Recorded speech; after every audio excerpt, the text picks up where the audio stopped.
How you guys doing? Thank you for my channel. As always, it's that girl Joe. Please like, comment, subscribe. We just landed in Orlando, Florida, and we did the global entry upon arrival interview. So I'm going to talk about what was the process, how was it, what questions did they ask, and hopefully this will help somebody who's watching this video, and hope you guys enjoy. Now, when we got there, I looked online, but let me stop first. If you guys do not know, global entry is basically a faster process or a faster way to enter into the country. So you might be familiar with TSA pre-check, and that is for domestic. Global entry is for people who's going to be flying internationally. And for global entry, it's only $100 US. It's good for 5 years. Pre-check is also good for 5 years, but it's $85. So it's only a $15 difference. And don't be like me. I had pre-check for like 5-6 years now, being cheap, and I could just easily just got the global entry for the extra $15 years ago. But it is what it is. And last time I came to the States, I was in this line. The lines was mad long. I was like, oh no, never again would I stay in them lines. I'm gonna check out that $100, but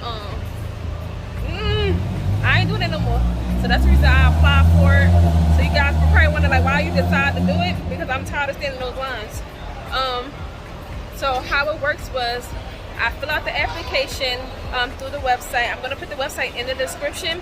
I paid my $100 fee, and probably like a few months later, it had got approved for conditional approval.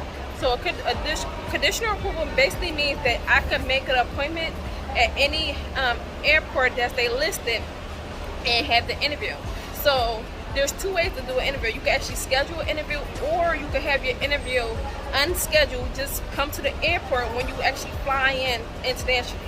So since we was coming internationally, I was able to do the interview without actually scheduling anything. But if you're not flying internationally, you do have to schedule in advance for your interview. And some interviews is like months out. So mind you, for me, it was like 4 months before I got approved. I did Ava's, today is Wednesday. I did Ava application probably Saturday or Sunday, and she already got approved 2 days later. I don't know why they approved her so early, but I'm just glad it did happen. So she was able to do the interview process with me. So in this clip, you know, you can't really record in this, so I try to record as best as I can, because I ain't want no issues. They got guns, all type of stuff. So you guys gonna see, you know how the customs look. So I just basically show you guys what it looked like in custom. And they didn't take me to like no back room or nothing. They just, when I went to the guy, showed them my passport, and was like, hey, I was approved for global entry. They was like, oh, okay, well, just sit right here and somebody's gonna be able to come who's available. So I had to wait for a person to become available, wait for an officer, and that probably was like 5-10 minute wait. And he did not take me to a back room. I probably figured like he'll take me to the room, ask me different questions. No, he took me to an empty booth, and then that's when he took our passports and asked me, oh, was I still in school, and verify my address. That's it. 2 questions. And for Ava, he asked her how old she was.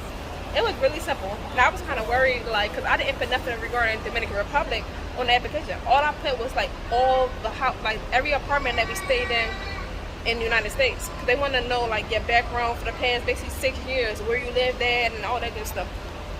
They did take our fingerprints. I didn't have no issue with my fingerprints, but Ava, her hands is not fully developed, so kids might have an issue. They said that if the officer told me that for kids, a lot of times it's hard to get their fingerprints. So what they do is they just basically request a waiver through their supervisor, and it's no issue.